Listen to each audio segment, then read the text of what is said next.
कराची की बात करते हैं, कराची के वासी समुंदर के करीब रहने के बावजूद पानी को तरस रहे हैं। ज़िंदा रहने के लिए पानी की ज़रूरत है और जब यही पानी सोने चांदी के भाव बिकेगा तो भला आदमी जिंदा कैसे रह सकता है और परेशानी कितनी ज़्यादा बढ़ जाती है। बिल्कुल ऐसे ही है। और अगर देखा जाए तो शहरी पानी के उसूल के लिए अपना सुकून भी, वक्त और पैसा तीनों ही सर्व करने पर मजबूर है, लेकिन फिर भी पानी नहीं मिल रहा है। कराची को पानी की फराहमी के लिए K4 जैसे अजीम मंसूबे का आगाज साल 2002 में तो हुआ था।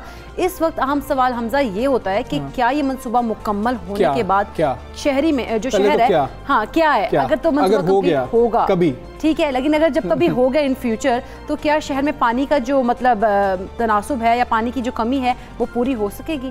इसी पर माहिरीन ये कह रहे हैं कि कराची में पानी की यौमिया ज़रूरत 1500 मिलियन गैलन है, जबकि फराहमी गुज़श्ता 15 साल से 550 मिलियन गैलन यौमिया पर रुकी हुई है। अगर 50% भी नहीं है। हाँ जी, और अगर K4 जादू की छड़ी से बन भी जाए तब भी इससे महज 260 मिलियन गैलन पानी का इजाफा होगा और शहर को पानी की मजमूई फराहमी 810 मिलियन गैलन यौमिया हो जाएगी। ये पानी की हमजा तब जाकर 50% हो रहा है। हाँ जी, और कंप्लीट नहीं और हो ये रहा। फर्जी मिकदार है, फर्जी मिकदार हम भी ये कर रहे हैं। हम कह रहे हैं काश ऐसा कभी हो जाए कोई जादू की छड़ी हो, मतलब कि अगर ये दस्तयाब हो भी जाए तो शहर की ज़रूरत का सिर्फ 50% ही पूरा कर सकेगा। तो हमने सारी नज़रें जो हैं, सारी उम्मीदें K4 से वाबस्ता की हैं, लेकिन उसके बाद भी अगर हमारी ज़रूरत पूरी नहीं हो रही है तो फिर हमें क्या करना होगा, ये भी सवाल ये सवाल तो उठता है। K4 से मुतालिक इन हक़ाइक़ पर अगर Karachi water and sewerage board से लेकर अगर सिंध हुकूमत की बात की जाए और विफाक तक, किसी ने भी गौर नहीं किया है कि मनसूबे की लागत जो है वो 24 अरब से 100 अरब तजावज़ कर गई है, लेकिन अवाम के टैक्स के पैसों से उन्हें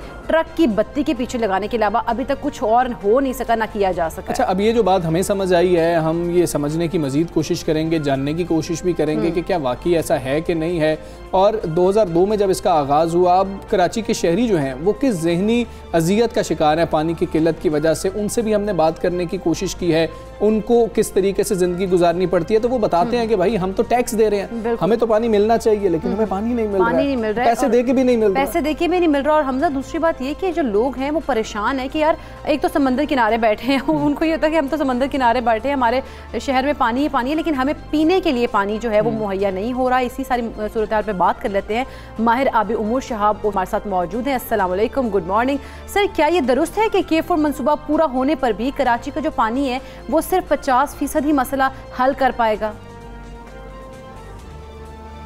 देखिए जी, कराची की पॉपुलेशन नो डाउट बढ़ती जा रही है और कराची का जो पानी की रिक्वायरमेंट है वो भी ज़ाहिर है बढ़ती जा रही है, लेकिन कुछ ऐसे हक़ाइक़ भी हैं जो शायद अभी तक पूरी तरह उनको आवाम तक नहीं पहुंचाया गया।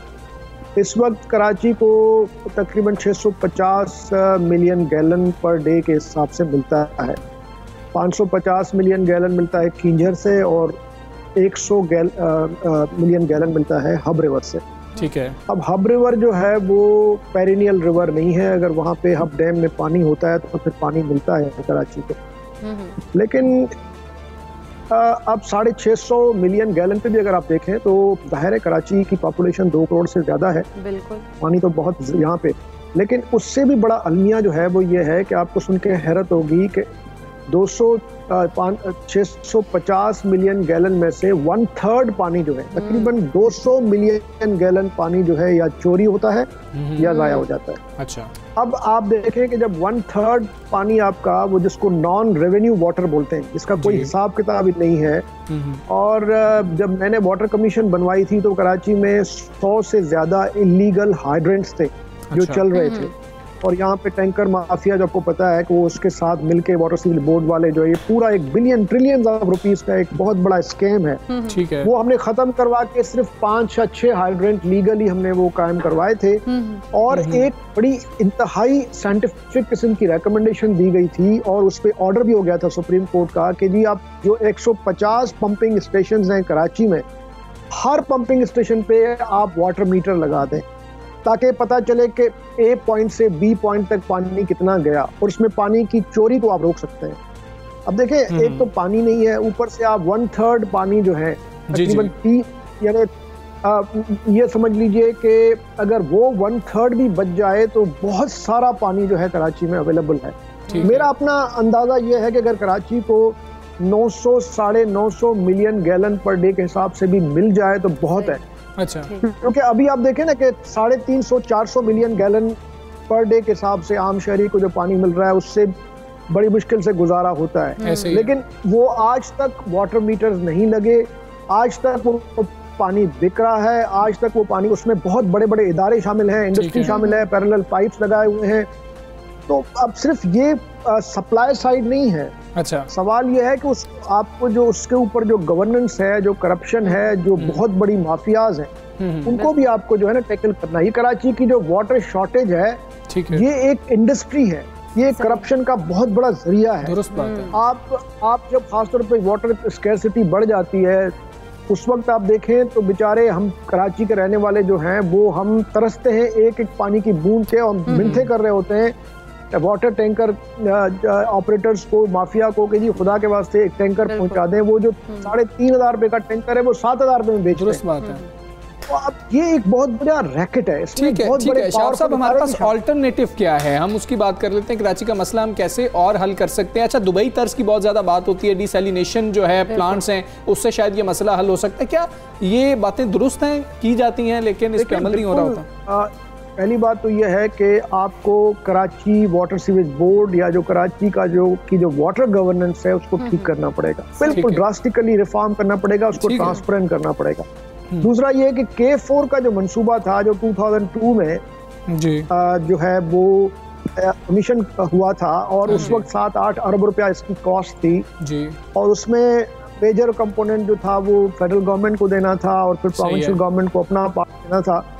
लेकिन वो 2002 से लेके 2016 तक कुछ भी नहीं हुआ। फिर 2016 में वो कॉन्ट्रैक्ट दिया गया WFO को जी। अब WFO ने कभी उनका कोई तजुर्बा भी नहीं था मैकेनिकल इलेक्ट्रिकल वर्क्स का, बगैर टेंडरिंग के 25.5 बिलियन का WFO को उन्होंने FWO को उन्होंने जो है वो कॉन्ट्रैक्ट दे दिया 2016 में, और 2019 में K4 का मंसूबा जो है वो खत्म होना था और तकरीबन कोई 350 मिलियन गैलन आपको पानी मिल जाता। लेकिन उसमें इतने ग्लेयरिंग जो है वो डिजाइन डिफेक्ट्स थे, अलाइनमेंट के डिफेक्ट्स थे और बहुत सारे मसाइल थे जिसकी वजह से वो कंप्लीट नहीं हुआ। और मैं आपको छोटा सा मिसाल देता हूं कि अब आप इतना बड़ा प्रोजेक्ट बना रहे हैं जिसमें 3 कैनाल्स निकलने थे कींजर से, और वो कराची तक पानी जो है वो सिर्फ ग्रेविटी पे नहीं आना था, और पंपिंग स्टेशंस भी नहीं थी। लेकिन पंपिंग स्टेशंस के लिए आपको इलेक्ट्रिक पावर हाउसेस प्रोवाइड करने थे, लेकिन PC1 जो उसमें पावर हाउस का प्रोविजन ही नहीं दिया गया। फिर उसके बाद कम से कम को 28-29 दफा उसकी अलाइनमेंट चेंज की गई ताकि जो DHA को और बहरिया को इन सबको पानी मिले। तो अब जब आपने उसको जो ओरिजिनल उसका जो था प्लान जो डिजाइन थी उसको आपने तकरीबन 28-29 दफा चेंज किया, उससे जाहिर है वो जो टाइम था वो जो जिस पे खत्म करना था वो बढ़ता गया, और आज हम 21 में बैठे हुए हैं। अब जो एस्टिमेशन बताई जा रही है कि तकरीबन 150 अरब रुपया इस पे लगेगा। और अभी तक शहाब साहब जिस तरह से आप बता रहे हैं कि अभी भी 150 अरब रुपया लगेगा, लेकिन इन फ्यूचर क्या देखते हैं? क्या ये K4 का जो मंसूबा है मुकम्मल हो भी पाएगा या फिर हम इसी तरह इंतजार करते रहेंगे?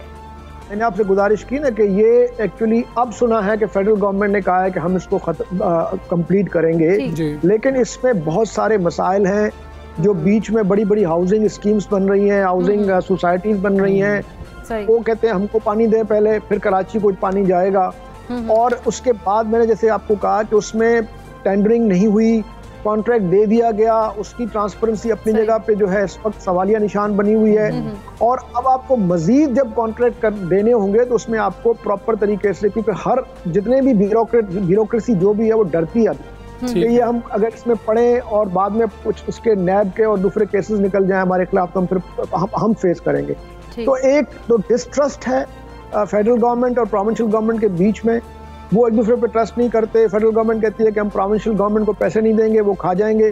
प्रोविंशियल गवर्नमेंट कहती है कि जी फेडरल गवर्नमेंट के। तो शाह साहब इसका क्या हल ये है कि सिंध में और वफाक में एक ही गवर्नमेंट हो, फिर शायद ये मंसूबा मुकम्मल हो जाएगा, या ये भी हल आपको नजर नहीं आता? ये माजी में हम देख चुके हैं, वो भी तो हुआ था ना, मुशर्रफ के ज़माने में ये प्रोजेक्ट जो है वो कंसीव हुआ था 2002 में, और मुशर्रफ 7-8 साल तो रहा। हाँ जी। लेकिन उस जमाने में तो आप पता है मुशर्रफ पावरफुल था, कराची में MQM की गवर्नमेंट थी, लेकिन फिर भी नहीं बन सका। मैंने गुजारिश की ना कि मसला सारा जो है वो नियत का है, आपका इंटेंशन क्या है, आपको क्या लोगों को सर्विसेज प्रोवाइड करनी है या नहीं करनी, जो बेसिक नीड्स हैं वो आपको देनी है नहीं देनी। क्योंकि इस वक्त इतना ज्यादा हमारा जो गवर्नेंस का निज़ाम है वो पूरे मुल्क का, खासतौर पे यहाँ पे, कि अब हर चीज़ जहाँ पे भी आपको बुनियादी ज़रूरतें भी अगर आपको मुहैया करनी है तो वहाँ पे भी करप्शन है। अब पानी, मैंने बताया ना कि आप अंदाज़ा करें कि जो कराची वाटर सीवेज बोर्ड का जो प्रोविजन है टैंकर को पानी मुहैया करने का सिर्फ 1% है। ठीक है, यानी तकरीबन वो कोई 1,15,00,000 गैलन्स कहते हैं कि हम देते हैं टैंकर्स के थ्रू, लेकिन आप देखेंगे आधी कराची जो है वो टैंकर से पानी ले रही होती है। बिल्कुल ऐसे। तो आप अंदाजा करें कि ये ट्रिलियंस ऑफ रुपीस की गेम है, बिलियंस भी नहीं, ट्रिलियंस ऑफ रुपीस का करप्शन है। बिल्कुल ठीक है, नीयत एक बहुत बड़ी रुकावट है इस मंसूबे के मुकम्मल होने में। बहुत शुक्रिया आपका शाह सुबह सवेरे पाकिस्तान से आप बात कर रहे थे। हम तो यही उम्मीद करते हैं कि मसाइल हल हों, और अगर हम K4 की बात कर रहे हैं तो ये जब हमने आपके साथ जो आदादोशुमार शेयर किए हैं, हमने आपके साथ फैक्ट्स शेयर किए हैं, उसमें यही पता लग रहा है कि अगर K4 बन भी जाता है तो फिर 50% ही जो है ज़रूरत पूरी हो रही है। मतलब कंप्लीट जो है 100% कह सकते हैं कि वो नहीं हो सकता, लेकिन हो सही है, मतलब कुछ तो बढ़ेगा, कुछ फ़ायदा तो होगा, कुछ अज़ियत में कमी आएगी। बिल्कुल ऐसा ही है। खैर आगे बढ़ते हैं हमजा और कुछ बात कर लेते हैं, क्योंकि जहनी अमराज की अगर बात करें, डिप्रेशन, एंजाइटी जो है वो बहुत ज़्यादा बढ़ रही पाकिस्तान में। और पाकिस्तान में अगर जहनी अमराज को तस्लीम करना तो अगर देखा जाए तो दूर की बात है, उससे मुतालिक बात करने से भी लोग जो है वो हिचकिचाहट महसूस करते हैं। हालांकि डिप्रेशन और एंजाइटी जो है वो पाकिस्तान में तेज़ी से फैलने वाले अमराज या मसाइल में आप कह लें कि शामिल हो। अच्छा, ये अब तुमने मुझे बताया, मैं मतलब कि हम सबको बता रहे हैं, अगर आप किसी शख्स को बताएंगे वो अच्छा बाकी, और उसको पता ही नहीं होगा शायद वही इस मरज में जो है खुद भी मुब्तला होगा। हमें इस बात का इल्म ही नहीं है, हमें पता ही नहीं है कि डिप्रेशन कहते किसको, एंजाइटी कहते किसको है। और सबसे ज़्यादा इसका शिकार अब नौजवान नस्ल हो रही है। एक अंदाजे के मुताबिक पाकिस्तान के मुख्तलिफ इलाकों में डिप्रेशन के मरज की शरह 22 से 60% तक हो चुकी है, और कराची में ये शरह 47% है। बिल्कुल तशवीशनाक बात ये भी है कि पाकिस्तान में नई नस्ल जो है वो तेज़ी से डिप्रेशन का शिकार हो रही है, और एक अंदाजे के मुताबिक जहनी अमराज की शरह अगर इसी तरह बढ़ती रही तो 2050 तक कहा जा रहा है कि पाकिस्तान जहनी जो मसाइल है और बीमारियां उनके हवाले से आलमी रैंकिंग में 6ठे नंबर पर होगा। और सबसे बड़ा मसला ये है कि 6ठे नंबर पर खुदा न खास्ता अगर ये होगा तब भी अगर हमें यही नहीं पता होगा कि ये बीमारी, और हम फिर हिचकिचाहट महसूस कर रहे होंगे, हम घबरा रहे होंगे कि हम लोगों को बेटा नहीं बताना कि आप डिप्रेशन के मरज में मुब्तला हो चुके हैं, बेटा लोगों को नहीं बताना कि आप एंजाइटी के मरीज हैं। तो अगर हम उसको मतलब समझना ही नहीं चाह रहे और हम उसको अपने लिए समझ रहे हैं कि पता नहीं क्या हो जाएगा अगर हम ये बता देंगे कि जी कि डिप्रेशन के मरज में हमारा बच्चा मुब्तला हो चुका है या हम मुब्तला हो चुके हैं, तो पता नहीं सोसाइटी उसको एक्सेप्ट करेगी कि नहीं करेगी, सोसाइटी किस तरह से मतलब मिसबिहेव तो नहीं करेगी हमारे साथ। इस तरह की जो खौफ है वो लोग मजाक तो नहीं उड़ाएंगे लोग। बिल्कुल, सबसे बढ़कर ये बात है। डिप्रेशन है भाई, और सबसे बढ़ के लोग कहते हैं हाँ ये, और फिर जिसमें इंसान को डिप्रेशन या एंजाइटी, तो लोग हमारे सोसाइटी में कहते हैं ये तो पागल है भाई, मतलब उसको सीरियस नहीं लेते हैं। मैंने सुना तुम तो हट्टे कट्टे हो, तुम्हें किस चीज का डिप्रेशन है, तुम्हारे तो सारे मामला ठीक। बिल्कुल ऐसे, कुछ लोगों को ऐसे भी होता है और कुछ लोगों को लोग पागल भी कहते हैं, जो कि मतलब ये अच्छी चीज नहीं है। आप इन लोगों को सीरियस लें क्योंकि ये एक मसला बनता जा रहा है पाकिस्तान में। आखिरी और खतरनाक हद क्या है इकरा, कि आप खुदकुशी के बारे में सोचने लगते हैं, और सिर्फ सोचने नहीं लगते, ये लोग खुदकुशी कर भी सकते हैं। हमने बड़े बड़े स्टार्स को देखा है, हम समझते हैं कि जी कि किसी के पास पैसे हैं तो उसको तो डिप्रेशन में मुब्तला ही नहीं होना चाहिए, पैसा तो हर मसले का हल है। हम बड़े बड़े स्टार्स को देखते हैं कि वो खुदकुशी करते हैं, और रीज़न क्या होती है? रीज़न हमें डिप्रेशन और एंजाइटी नज़र आ रहे होते हैं। उनके पास पैसे भी बहुत ज़्यादा होते हैं, उनके पास फेम भी बहुत ज़्यादा होता है, लेकिन वो खुद को मारने तक, अपना मतलब कि अपनी ज़िंदगी लेने तक, अपनी जान लेने तक चले जाते हैं, और ये बहुत मुश्किल मरहला होता है। इस पूरे प्रोसेस से कैसे हम बचा सकते हैं लोगों को कैसे बता सकते हैं कि आप इस मरज़ में मुब्तला हो गए हैं, कोई बात नहीं, इसका इलाज मौजूद है, हम आपका इलाज कर सकते हैं। बिल्कुल, इसी पर हम सारे मामले पे बात करते हैं। मारूफ माहिर डॉक्टर हुमा असलम स्टूडियो में हमारे साथ मौजूद हैं। अस्सलाम वालेकुम डॉक्टर हुमा, गुड मॉर्निंग। वैसे हमारे व्यूअर्स को बताइएगा एंजाइटी डिप्रेशन है क्या और इसके सिम्टम्स क्या होते हैं, ताकि लोगों को पता चल सके कि उन्हें डिप्रेशन या एंजाइटी का जो है मरज़ अब लाहक हो गया। अच्छा, डिप्रेशन और एंजाइटी कॉमन साइकाइट्रिक इश्यूज़ हैं और इनकी कुछ सेट ऑफ सिम्टम्स होती हैं। ये उतनी ही रियल बीमारी हैं जैसे कोई फिजिकल इलनेस होती है और जैसे किसी को डायबिटीज़ हो जाती है, ब्लड प्रेशर का मसला हो जाता है, इसी तरह डिप्रेशन और एंजाइटी रियल मसले हैं। और इसको ये कहना कि तुम हट्टे कट्टे हो, तुम ऐसे क्यों सोच रहे हो, तुम अपने कुव्वत इरादी से इससे निकल सकते हो। तो क्या कोई कुव्वत इरादी से डायबिटीज़ से निकल सकता है? या किसी की हड्डी टूट जाए, आप उससे कहें कि अपनी विल पावर से इसको ठीक कर लो, तो ऐसा मुमकिन नहीं है। पहले तो ये तस्लीम करना बहुत ज़रूरी है कि ये बीमारी है और बीमारी का इलाज होता है, ठीक है। फिर उसको इस तरह की बातें करना कि अपनी कुव्वत इरादी से निकलो या तुम्हें ऐसा सोचने की क्या ज़रूरत है, अगर वो खुद इसको ओवरकम कर सकता तो वो आपके पास ये बात करने क्यों आता। और सबसे ज़्यादा तो वो खुद सफ़र कर रहा है, उसका फंक्शनल डिक्लाइन आ रहा है, वो जैसे परफॉर्म कर पाता था वैसे परफॉर्म नहीं कर पा रहा। और वही बात कि अगर इसको टाइमली सॉल्व ना किया जाए तो बात खुदकुशी तक भी जा सकती है। और 15% लोग जो डिप्रेशन और एंजाइटी के मर्ज़ का शिकार होते हैं वो खुदकुशी की तरफ चले जाते हैं अगर उनको ट्रीटमेंट ना मिले। और अच्छी चीज़ ये है कि ये 100% ट्रीटेबल इश्यूज़ हैं। मसला ये है कि हम ट्रीटमेंट की तरफ आते ही नहीं हैं, हम मानते ही नहीं हैं कि ये कोई बीमारियां हैं और जब तक हम बीमारी तस्लीम नहीं करेंगे हम उसका इलाज नहीं करवाएंगे। अभी आपने बात की कि इनकी अलामात क्या होती हैं, तो डिप्रेशन और एंजाइटी में अगर पहले डिप्रेशन की बात की जाए तो इसे सैडनेस या अफसुर्दगी की बीमारी भी कहा जाता है। इसमें क्या होता है कि एक अफसुर्दगी या सैडनेस एक इसका की फ़ीचर होता है और वो अफसुर्दगी नॉर्मल सैडनेस से डिफरेंट होती है। किसी का एग्ज़ाम फेल हो जाए वो नॉर्मली सैड होगा, लेकिन कुछ देर तक वो सैडनेस रहेगी।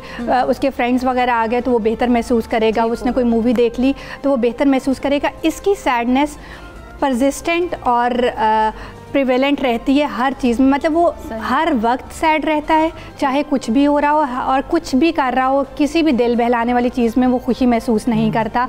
जो चीज़ पहले उसके लिए इंटरेस्ट का बायस होती है अब उसमें कोई दिलचस्पी नहीं रहती, वो हर वक्त थका थका महसूस करता है और सोचों पे एक इस तरह एक मनफी किस्म की सोचें आती है, एक पर्दा पड़ जाता है आंखों के आगे जिसमें उसे हर चीज़ नेगेटिव नज़र आती है। अपने बारे में मनफी ख्यालात आते हैं कि मैं तो कुछ कर ही नहीं सकता, I am a total failure. मुस्तकबिल के बारे में मनफी ख्यालात आते हैं कि मुस्तकबिल में कुछ बेहतर हो ही नहीं सकता। अपने आप को वर्थलेस फील करता है, होपलेसनेस, हेल्पलेसनेस आती है। Life does not seem worth living, ज़िंदगी रहने के काबिल नहीं लगती। और समटाइम ये ख्यालात आते हैं कि इस ज़िंदगी को ख़त्म करना ही इस मसले का वाहिद हल है। और फिर भूख और नींद के मसाइल पैदा हो जाते हैं, नींद नहीं आती, अगर नींद आ भी जाती है तो सुबह के टाइम फ्रेश नहीं उठते, भूख कम हो जाती है। ये डिप्रेशन की कुछ अलामात हैं। अगर इसके बरक्स एंजाइटी की बात की जाए तो एंजाइटी को आम ज़बान में खौफ की बीमारी कहा जाता है। और खौफ हर एक को नॉर्मली कभी ना कभी खौफज़दा महसूस करता है। जैसे मेरा इंटरव्यू है तो मैं थोड़ा सा खौफज़दा होंगी, मेरा दिल तेज़ तेज़ धड़केगा, पैल्पिटेशंस हो सकती हैं, हाथ कांप सकते हैं, पसीना आ सकता है। ये नॉर्मल खौफ की, जब आप खौफ में होते हैं ये अलामतें होती हैं। एंग्जाइटी में बग़ैर वजह के खौफ होता है। अच्छा। बच्चा बाहर चला गया, खैरियत से वापस आ जाए, कुछ हो ना जाए, और इसको सोच सोच के ओवर थिंकिंग बहुत ज़्यादा होती है। हर उस चीज़ के बारे में सोच आती है जिसके होने के बहुत कम इम्कानात होते हैं या होने के इम्कानात नहीं होते।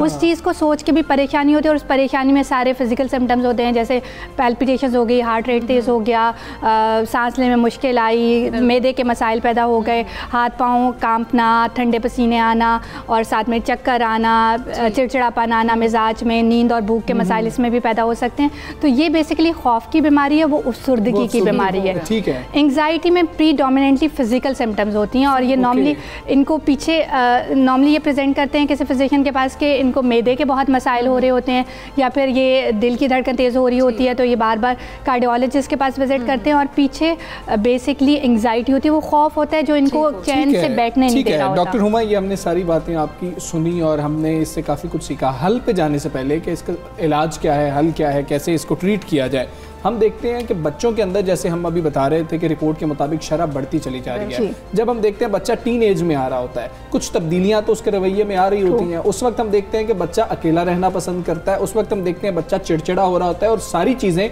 हम डाल देते हैं कि वो टीन एज में है ना, इसलिए शायद उसके मूड स्विंग्स हैं, टीन एज में है ना इसलिए ये मसाइल हो रहे हैं। लेकिन हमें पता ही नहीं चलता कि हमारा बच्चा डिप्रेशन की तरफ चला गया, एंग्जाइटी की तरफ चला गया। तो इसको कैसे हम लिंक करेंगे और कैसे आइडेंटिफाई करेंगे ये टीन एज के सिम्टम्स हैं या फिर ये एंग्जाइटी या फिर उसके हैं डिप्रेशन के? बच्चों में एंग्जाइटी डिप्रेशन काफ़ी कॉमन इशू है और डिप्रेशन की देखा जाए अगर मीन एज है तो वो 29 ईयर्स है और ज़्यादातर ये 18 to 30 ईयर्स के बीच में ज़्यादा डिप्रेशन के केसेस सामने आते हैं।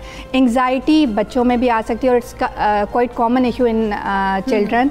टीन एज में जैसे आपने बात की, एक आइडेंटिटी बन रही होती है उस टाइम बच्चे की, वो कुछ उसने एनवायरनमेंट से सीखा होता है, कुछ अपने घर से सीखा होता है, कुछ उसके स्कूल में उसने सीखा होता है, और उसकी एक अपनी पर्सनालिटी डेवलप हो रही होती है, तो उस टाइम वो थोड़ा सा उसकी पर्सनालिटी में चेंजेस आती हैं। डॉक्टर हुमा, इसका हल क्या है? इस तरह के पेशेंट्स को जो कि डिप्रेशन और एंजाइटी का शिकार है, उनको किस तरह से डील करना होगा ताकि वो नॉर्मल अपनी लाइफ की तरफ, नॉर्मल रूटीन की तरफ आ सके? अच्छा, उसमें एक तो पहले बात कर लें कि ये इतनी शरह क्यों बढ़ रही है टीन एजर्स में। उसमें हमारा लाइफस्टाइल सिग्निफिकेंट रोल प्ले कर रहा है। आजकल हम अपने बच्चों को देखें तो वो रातों को जाग रहे हैं, वो दिन को सोते हैं। तो रात को जागना इट्स द फर्स्ट साइन जब आप अपने आप को साइकाइट्रिक इश्यूज़ की तरफ लेके जा रहे होते हैं, क्योंकि अल्लाह ताला ने आपके जिस्म को बनाया रात को सोने के लिए, और रात को 6 से 8 घंटे की नींद लेना it's mandatory for your sound mental health. और जब आप ये नहीं करते तो आप अपने आप को डिप्रेशन और एंग्जाइटी की तरफ लेके जा रहे होते हैं। तो एक प्रॉपर स्लीप लेना, फिर जो डाइट है, हम जो सोचते हैं हमारे बेसिकली वो डिपेंड करती हैं, हमारे जहन में कुछ मूड रेगुलेटिंग केमिकल्स होते हैं और ये केमिकल्स हमारी डाइट से बनते हैं। अब हमारी डाइट में देखा जाए तो जितनी जंक फूड फास्ट फूड है वो हमें इन केमिकल से डिप्लीट करती हैं। तो ये जंक फूड फास्ट फूड हमें डिप्रेशन और एंग्जाइटी की तरफ लेके जा सकती हैं। तो जंक फूड फास्ट फूड का इंटेक कम रखा जाए, चीनी, चावल, मैदा, ये सब ऐसी ग़िज़ाएँ हैं जो हमारे जहन में इन केमिकल्स की मिकदार को कम करती हैं। घर का बना सादा खाना खाया जाए, फल और सब्जियों का इस्तेमाल ज़्यादा किया जाए, प्रोटीन डाइट ली जाए ताकि हमारे जहन में ये केमिकल्स नेचुरली बन सकें। फिर फ़िज़िकल एक्टिविटी, हमारे बच्चों की आजकल फ़िज़िकल एक्टिविटी ना होने के बराबर है। वो क्रिकेट खेल रहे हैं तो फ़ोन पे खेल रहे हैं, वो फुटबॉल खेल रहे हैं तो फ़ोन पे खेल रहे हैं। There is no physical activity at all, जो कि एक सिग्निफिकेंट रोल प्ले कर रही है फॉर मेंटल हेल्थ इश्यूज़। तो आधे घंटे की फ़िज़िकल एक्टिविटी बड़ों के लिए और 1 घंटे की फ़िज़िकल एक्टिविटी बच्चों के लिए मैंडेटरी है। तो ये चीज़ें मेक श्योर करनी है। हाँ, अगर कोई डिप्रेशन और एंग्जाइटी के मर्ज़ में जा रहा है, आपके आसपास, आपकी फैमिली में, आपके फ्रेंड्स में कोई ऐसी बातें कर रहा है, नाउमीदी की, मायूसी की बातें कर रहा है, या बहुत ज़्यादा खौफ महसूस कर रहा है और आपसे डिस्कस करता है, तो खुदारा उसे जज ना कीजिए, उसको ब्लेम मत कीजिए, क्योंकि ये उसका कसूर नहीं है। बीमारी आपको पूछ के नहीं आती कि मैंने इसके पास आना है, इसके पास नहीं आना, इसमें उसका कोई रोल नहीं है। ठीक है, उसको ये मत कहिए कि तुम खुद से निकल सकते हो, उसको हमें सीरियस लेना होगा। हाँ, अगर वो आप इसको ऐसी बातें कहेंगे तो वो बेचारा खुद निकल तो नहीं सकेगा, वो आपसे बात करना छोड़ देगा और बीमारी स्वेयर होती जाएगी। बीमारी का जब आप इलाज नहीं करवाते तो बीमारी बढ़ती जाती है। बीमारी का जब आप इलाज नहीं कर रहे होते और उसको समझ ही नहीं रहे होते बीमारी, तो वो बढ़ती जाती है। डॉक्टर हुमा, बहुत शुक्रिया आपका, सुबह सवेरे पाकिस्तान का आप हिस्सा बनी, एक अहम मौजू पर आप हमारी रहनुमाई कर रही थी। यहाँ पर मैं और इकरा एक ब्रेक लेंगे, ब्रेक के बाद वापस आएंगे, आपने कहीं नहीं जाना। Stay with us.